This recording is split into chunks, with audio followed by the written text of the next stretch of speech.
Adults can actually learn faster than kids, but only if they stop doing a few things kids never do. Kids don't have one secret, they have an edge, built from mindset, humility, and a way of thinking that most adults slowly lose through their formative years. In this video, I'll break it down and show you how to apply it. There's this illusion of age. Everyone says kids learn faster. You hear it all the time. They're like, bro, kids are like sponges. They pick up things so quickly. Bro, when I was a kid, I could pick this up in 2 seconds. But is that really the case? Is it that really because they're kids and you're an adult that you can't learn the same way or at the same rate of speech? If anything, it's the opposite. But do you ever think maybe it's because kids do something that adults won't do? Think about it. If a kid's learning a new skill, what happens? They're riding a bike or anything. They fail constantly. They sound ridiculous. They ask dumb questions. They look bad. But they don't care. They don't overthink it. They don't protect their ego. They don't have an ego to protect. Meanwhile, adults, what do? We avoid looking stupid. We wait until we feel ready. We wait until we're good before we even start. So no, kids don't learn faster because they're younger. They learn faster because they're not afraid to look bad. That's the illusion most people miss. It's not about age, it's about ego. It's not about being a kid. It's about how kids approach learning and how adults sabotage it. So let's break down the real difference. When a kid's learning something new, they don't think twice about failing. They fall off bikes. They mess up words. If you ever see those videos where kids from different countries practice learning English, they mess up words, say it terribly. They press the wrong button and then they just try again. There's no shame, there's no overthinking, there's no identity crisis. But as adults, we carry decades of ego. We're terrified of looking dumb. We want to feel competent before we even start. We want to be good at the skill before even starting the skill. But that's not how it works. You have to be humble enough to accept that you're not good. But as adults, instead of practicing, we hesitate. Instead of testing ourselves and looking stupid, we research. Instead of playing, we perform, and we avoid the exact moments that create learning because they make us feel vulnerable. The truth is, kids don't learn faster because their brains are magic, or they learn faster because they're not emotionally attached to being good. There's no pride to protect. There's no need to be embarrassed. Just curiosity and reps. When you're riding a bike, you're not thinking, oh, I hope no one sees me fall. You just fall, and you just feel a little embarrassed, but you get up and you try again. You know, adults don't fail more. We just avoid like the work.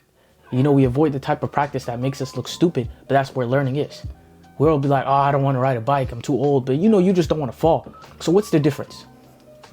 If it's not age, it's not talent, it's not even time. The only difference is emotions. Kids have a lot of humility because they understand they don't know and they see no problem with that. And they don't shame themselves and have this sense of identity. They separate just because they can't do something from their own identity. But as adults, we don't have that. You know, most adults don't realize this, but your ego is the biggest thing slowing down your learning. Instead of humbling yourself and saying, I don't know, and asking dumb questions, being okay with messing up a little bit, even falling a couple times, we just avoid it entirely. And then make up this amorphous thing of, and make up all these different excuses. But something you got to understand is what kids do right is they don't take their mistakes personally. A mistake isn't a reflection of who they are. It's just a part of the process. It's a normal occurrence. But somehow as adults, we've taken normal and we've fused our own identity with our performance. But how can we have performance on something we're not good at or something we want to learn? We think like I failed or I messed up means I suck or oh, something's wrong with me, or we have like this such a negative connotation with failure. And then we avoid the practice altogether. And the failure and we don't get that feedback loop. And that's why people take so long to get out of the foundational phase, which is the hardest phase of learning any new skill. But that's the one thing we can steal from kids. They practice without judgment. They don't judge every rep. They don't measure every second of progress. They don't say, bro, I gotta hurry up and improve. I can't show this to anybody. I can't mess up in front of anybody. They don't think like that. They just show up and try. And because of that, they improve faster. They don't evaluate like every second. And that's how they improve faster, because they're not thinking. They're just doing the reps, messing up, learning, getting that feedback loop, trying again, getting that feedback loop. So by the time they do 5, 10 feedback loops, a regular adult has done enough research to do their first feedback loop and then says, oh, this is not for me. And you see what the difference is? Let's take an example. If a kid wanted to learn juggling, they'd pull up a YouTube video, mess around, drop the balls 30 times before they get it right. And it might take them a while to get it right. But as an adult, they'll watch 6 tutorials, they'll look at different juggling balls to buy, they'll avoid just getting out there and starting to practice. And they'll be like, am I naturally coordinated? Maybe I'm just one of those people who doesn't have good hand-eye coordination. Newsflash, nobody does. Some people are born with it, but most of us aren't. And then they might even try it once and then tell themselves an excuse to avoid looking stupid. This is what I mean by humility. Kids aren't magically smarter or better, they just don't attach their whole identity to messing up, to reps. Most people fail at new skills, not because they're lazy, but because they judge themselves too early. They try something once, it feels awkward, and they go, I suck, I'm not built for this, this isn't my thing. But that's not true, you know, that's just shame. You're just like feeling bad, because imagine you did hit it. You'd feel good, right? And you'd keep doing it, right? But when you don't, you feel this shame, or you're like, oh no, and you make all these excuses like you're somehow supposed to be perfect on the first try. How does that work? If it happened to a kid or someone else, you would just say it's normal, but you don't give yourself the same grace. You know, the real killer of progress isn't failure, it's just thinking failure means something about you.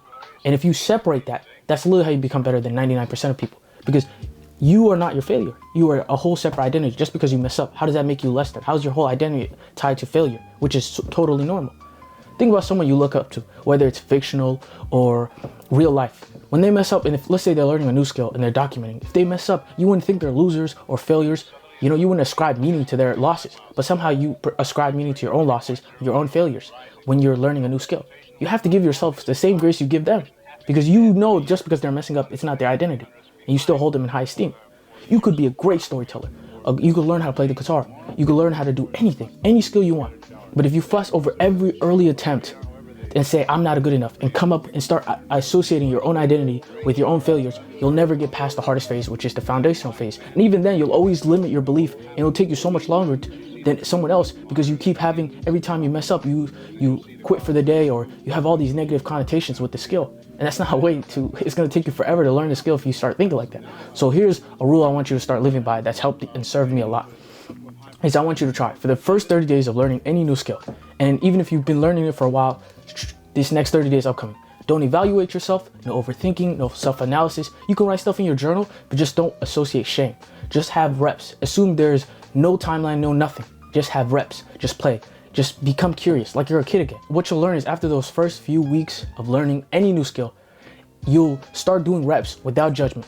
And then you'll feel like it's not a big deal. You'll learn, you'll start picking up on small things. You'll save yourself so much cognitive load because you're not saying, woe is me, I suck, and all this other stuff. And you'll get out the foundational phase so much faster. And once you're out of that phase, it becomes 10 times easier to focus on the skill and keep doing it. So if you take nothing else from this video, remember this. The fastest learners aren't the most talented. They're the least emotionally attached to being good. Let that be you. As always, if you have any questions, let me know. Until next time, you luau.